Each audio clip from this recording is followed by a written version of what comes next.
Students, our today's topic is proteins. That is a continuation of chapter number 2, biological molecules or the biochemistry.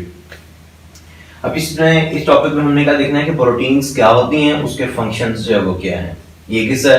और दूसरा जो इसका part है that is the classification of the proteins. Proteins को हम कितने groups में classify कर सकते हैं। तो देखते हैं कि प्रोटीन्स क्या है। What are proteins? प्रोटीन्स जो है ये पॉलीमर्स हैं। जिस तरह कार्बोहाइड्रेट जो है वो पॉलीमर हैं, किसके जो पॉलीसेकेराइड हैं वो पॉलीमर हैं किसके, मोनोसेकेराइड्स के। इस तरह प्रोटीन्स हैं ये क्या है, पॉलीमर्स हैं किसके, मोनोमर्स के। और उन मोनोमर्स का नाम क्या है, amino acids. So proteins are the polymers of the simple repeating amino acids monomers composed of the carbon, hydrogen, oxygen. देखें ये तीनों चीजें कार्बोहाइड्रेट में भी थी। अब इसमें चीज एक और ऐड हो गई है, carbon, hydrogen, oxygen, nitrogen and to some extent that is sulphur is also present.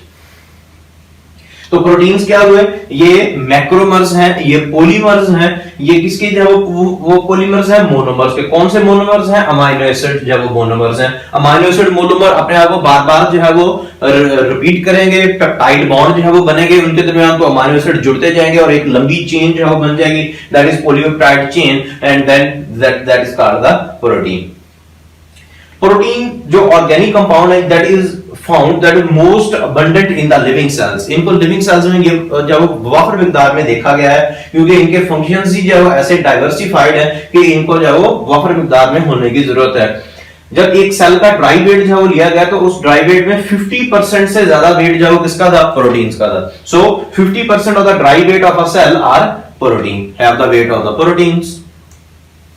सो ये इतने जो अबंडेंट हैं सेल के अंदर, इतने ज्यादा जब वो मौजूद है लिविंग बॉडीज में, ये सेल का जब वो 50% वेट जो है वो बना रहे हैं, तो आखिर इनके जब वो क्यों इतने ज्यादा ये मौजूद हैं, इनकी क्या जो है वो प्रॉपर्टीज हैं। तो प्रॉपर्टीज जो है वो देख लेते हैं, या इसके जो वो फंक्शन जिसे हम जो कह रहे हैं ये देख लेते हैं। तो क्या जो वो इसकी प्रॉपर्टीज है, क्या फंक्शन है जी। They play the vital roles in the living bodies. पहला है स्ट्रक्चरल कंपोनेंट। जो प्रोटीन्स है ये जो बॉडी है उसका जो यूनिट है उसका नाम क्या है जी, सेल। तो सेल जो है उसका सबसे जो आउटर जो बाउंड्री है that is called plasma membrane and that is also formed of the proteins.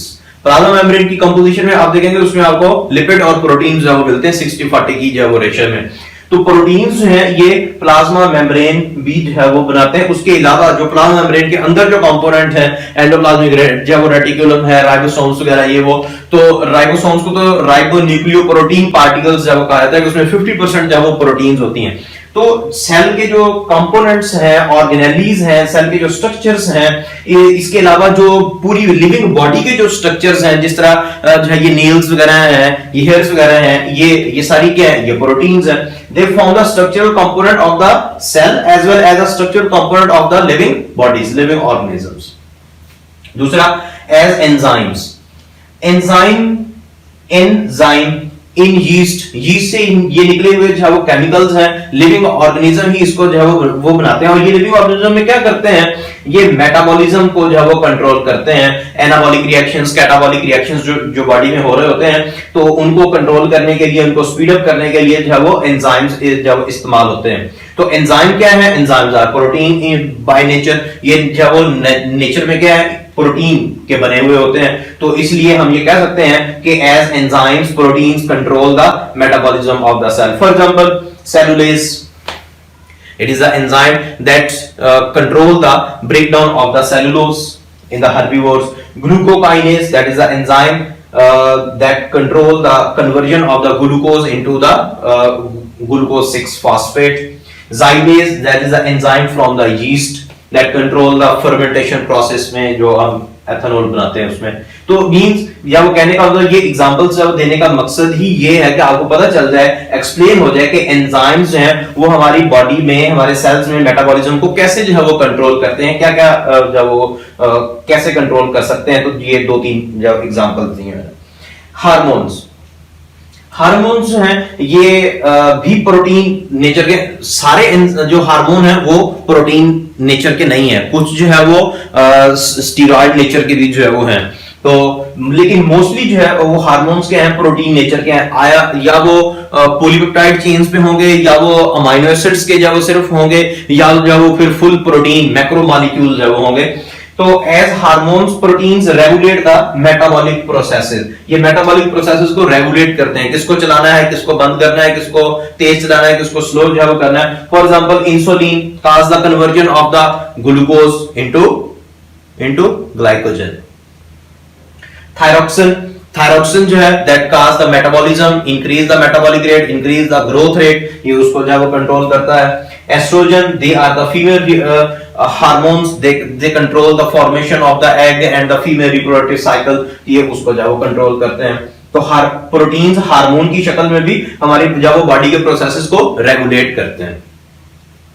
चौथा, transport of the materials, protein जो है वो कैरियर के तौर पर भी काम करते हैं। जिस तरह हीमोग्लोबिन है, हीमोग्लोबिन जो है वो क्या करती है, ये ऑक्सीजन को जो है वो ट्रांसपोर्ट करती है। Oxygen transportation takes place by the haemoglobin from lungs to the tissue. ये हीमोग्लोबिन जो है लंग्स से ऑक्सीजन को जो वो लेती है, ऑक्सी हीमोग्लोबिन जो वो बनाती है, अपने ऊपर उसको सवार करवाती है और टिश्यू के पास जब वो लेके जाके इसको जब वो रिलीज कर देती है। So as carriers protein transport the material from one part of the body to the other part. पांचवा है बॉडी डिफेंस। तो ये प्रोटीन्स हैं, ये बॉडी का डिफेंसिव सिस्टम भी बना रही हैं, जिस तरह प्रोटीन्स कॉल्ड द एंटीबॉडीज। तो एंटीबॉडीज जो हैं वो प्रोटीन्स हैं, ये क्या करती हैं, ये बॉडी का डिफेंस जो है वो बनाती हैं, पैथोजेंस को किल करने में हेल्प आउट जो है वो करती हैं। फॉर एग्जांपल द इम्यूनोग्लोबुलिन्स, उनका जो है स्पेसिफिक नेम इम्यूनोग्लोबुलिन्स के नाम से उनका जो वो जाना जाता है, जो प्रोटीन बॉडी का डिफेंस बना रही होती हैं। नेक्स्ट है clotting of the blood. Blood clotting, ये तो आपको पता है कि जब हमारे जब जख्म वगैरह होता है तो थोड़ी देर के बाद खून निकलना बंद हो जाता है। अगर ये खून निकलना जो है वो बंद ना हो तो क्या होगा, ब्लीडिंग जो है वो होती रहेगी, ब्लीडिंग जो है वो होती रहेगी और जो है वो क्या होगा, उसके नतीजे में ब्लड जो है वो लॉस हो सकता है। तो क्लॉटिंग ऑफ ब्लड, कहीं पे इंजरी हुई, कट लगा, थोड़ी देर के बाद जब खून निकलना बंद हो गया, कैसे जो है वो बंद हो गया, उस इंजरी साइट पे प्रोटीन्स आई और ये कौन सी जो प्रोटीन्स है, फाइब्रस रेशे होते हैं।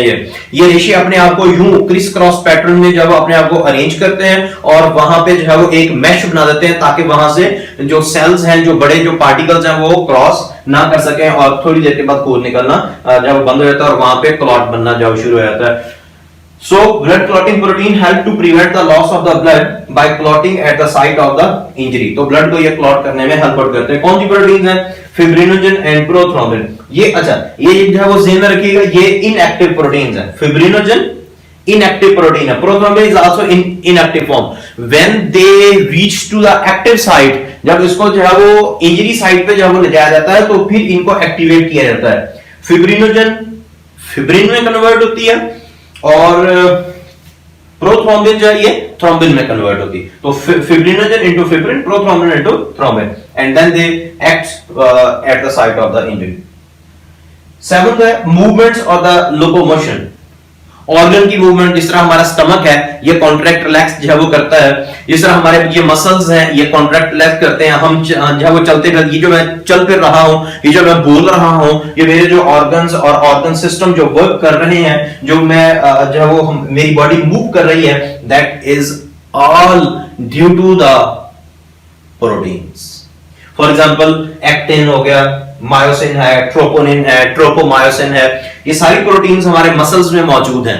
और मसल की कॉन्ट्रैक्शन, ये मेरा बाजू जो है वो यूं है, इस वक्त जो है वो यहाँ पे एक्टिन मायोसिन रिलैक्स फेज में है, कॉन्ट्रैक्शन हुई, एक्टिन मायोसिन कॉन्ट्रैक्शन फेज में आ गई, वो मैकेनिज्म है वो आप सेकंड ईयर में जो है वो पढ़ेंगे।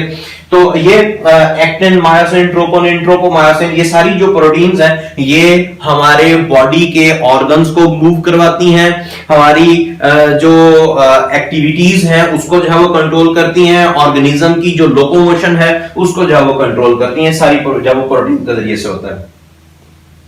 Mitotic divisions, mitosis, meiosis, that is the most important phenomena. Mitosis जब वो हमें नए सेल्स के लिए जो है वो चाहिए, replacement of the older cell with the newer cells के लिए हमें चाहिए, मियोसिस आगे नस्ल जब वो बढ़ाने के लिए मियोसिस की जरूरत है, क्योंकि जो स्पॉन्स और एग्स हैं जिनको हम जो है वो गैमेट्स का नाम जो है वो देते हैं, तो उनमें जो है वो क्रोमोसोम्स की मूवमेंट कौन करवाएगा? They are also due to the proteins. कौन सी प्रोटीन्स हैं? Kinetochore proteins, tubulin proteins. तो ये जब एक सेल जब वो डिवाइड करता है, मैं छोटा सा यहाँ पे बनाता हूँ, जब एक सेल जब वो डिवाइड होने लगता है तो क्रोमोसोम इसके सेंटर पे अलाइन जो है वो होते हैं। इन क्रोमोसोम्स को जो है वो खींचने के लिए यहाँ से प्रोटीन्स जो है वो माइटोटिक ऑपरेटर्स जिसे हम जो कहते हैं, ये जो वो ओरिजिनेट होता है और ये इनको पकड़ लेता है, और ये एक क्रोमोसोम को ये इधर ले जाएगा, ये वाला इसको इधर ले जाएगा, तो हाफ क्रोमोसोम इस तरफ आ जाएंगे और हाफ क्रोमोसोम इस तरफ जो वो आ जाएंगे, और फिर साइटोप्लाज्म डिवाइड होगा और ये हाफ से डिवाइड हो जाएगा। तो क्रोमोसोम को हाफ करने में, क्रोमोसोम को जो है वो सेग्रीगेट जो है वो करने के लिए हमें इन प्रोटीन्स की जरूरत जो है वो पड़ती है। काइनेटोकोर प्रोटीन, ट्यूबुलिन जो है वो प्रोटीन्स हैं। These are the some of the functions of the proteins which they carry in our bodies. Classification of proteins. Proteins को हम कितने ग्रुप्स में डिवाइड कर सकते हैं? कहते हैं जो प्रोटीन्स हैं, they are very diverse and much complex, and we can not divide the protein into the single way that this one and जब बस हो गया जी यही है, इसके अलावा और कोई नहीं। इसकी बड़ी वैरायटी जो है वो क्लासिफिकेशन, लेकिन इसको स्ट्रक्चर की बेस पे हम प्रोटीन्स को दो ग्रुप्स में डिवाइड करते हैं, fibrous proteins and globular proteins. Fibrous proteins जो वो क्या है? They are in the form of fibrils. ये फिब्रिल्स की शक्ल में होता है, देखो ना, नाम ही बता रहा है फाइबर्स, फिब्रिल्स की फॉर्म में है, रेशे हैं, ये लंबे लंबे जब वो रेशे होते हैं, पॉलीपेप्टाइड चेन्स हैं जो फाइबर्स की फॉर्म में है। और ये वाले जो है they are in the form of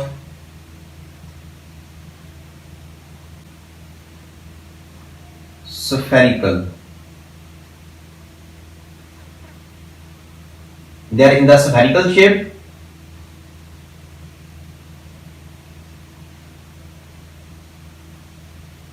छोटा करके लिख देते हैं जी, in spherical shape और ellipsoidal।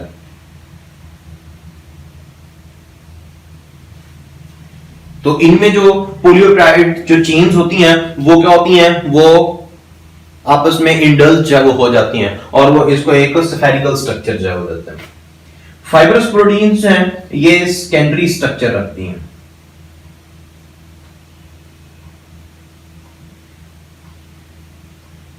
और ग्लोबुलर प्रोटीन्स में टर्शियरी स्ट्रक्चर जो है वो इंपॉर्टेंट है।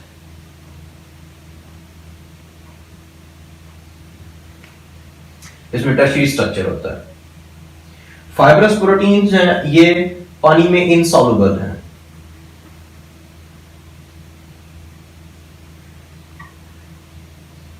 जबकि जो ग्लोबुलर प्रोटीन्स हैं they are soluble in water.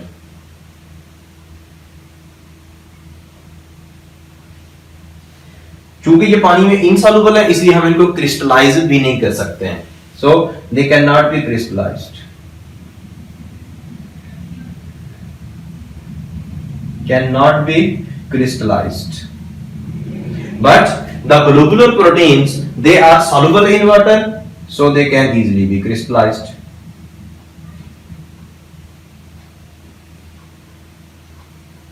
हम इनको इजीली क्रिस्टलाइज कर सकते हैं।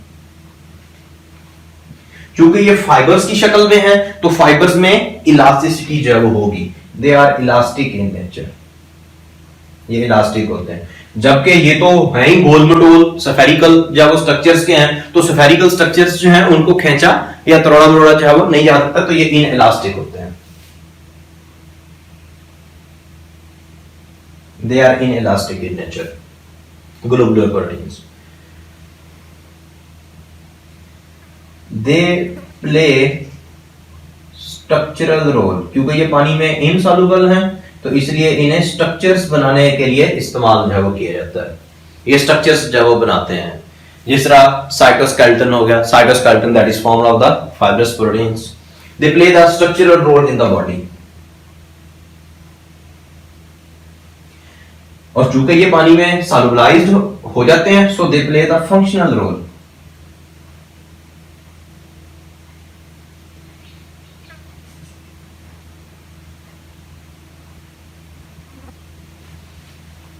तो देखिए सारी इसकी जो है वो सॉल्युबिलिटी से जो है वो रिलेटेड चीजें जो है वो इसमें आई हैं कि ये सॉल्युबलाइज होते हैं या जो है वो नहीं होते हैं।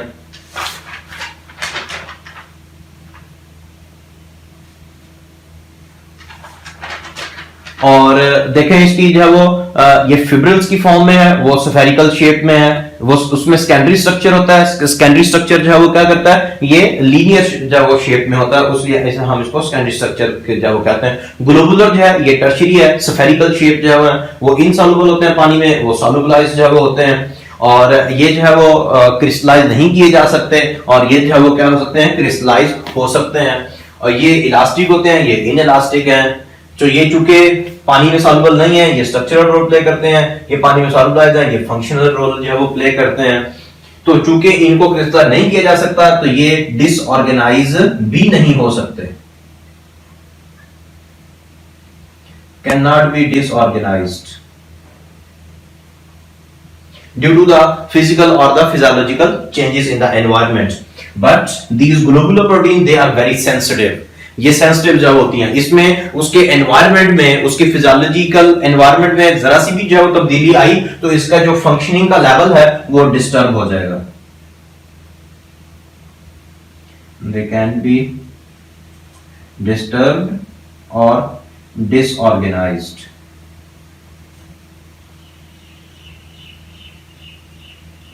by changes in the physical or physiological environment. और लास्ट में एग्जांपल्स फाइब्रस प्रोटीन्स, ये अभी यहाँ पे भी आपको जो बताया था कि जो है वो केराटिन्स वगैरह जो हैं, कोलेजन जो है, ये सारी जो है ये इस फाइब्रस प्रोटीन्स में जो है वो आती हैं। एक्टिन, मायोसिन जो मसल्स में होती हैं, ट्यूबुलिन, ठीक है, काइनेटोकोर, ये सारी जो है क्या है, ये फाइब्रस प्रोटीन्स हैं। ग्लोबुलर जो है वो प्रोटीन्स में जब एग्जांपल्स में ये सारी ग्लोबुलर प्रोटीन्स हैं, ये एंजाइम्स, ये ग्लोबुलर जो है वो प्रोटीन में आते हैं। हार्मोन्स ग्लोबुलर प्रोटीन्स में है, ये ट्रांसपोर्ट मटेरियल हीमोग्लोबिन ये ग्लोबुलर प्रोटीन है। बॉडी डिफेंस एंटीबॉडी इम्यूनोग्लोबुलिन ये जो है वो ये सारी ग्लोबुलर प्रोटीन्स जो होती हैं। तो यानी इसको अगर हम देखें तो इसमें ये दूसरा, तीसरा, चौथा, पांचवा जो है ये ग्लोबुलर जो है वो प्रोटीन्स की वजह से होते हैं फंक्शन, और पहला और ये छठा, सातवां, आठवां जो है ये फाइब्रस प्रोटीन्स की वजह से। ये नेल्स में जो है वो फाइब्रस प्रोटीन, हमारे हेयर्स में जो होती है केराटिन वगैरह जो है, ये सारी फाइब्रस प्रोटीन्स जो होती हैं। So they play the structural role and they play the functional role in our body. That is all about the proteins and their functions with their classification.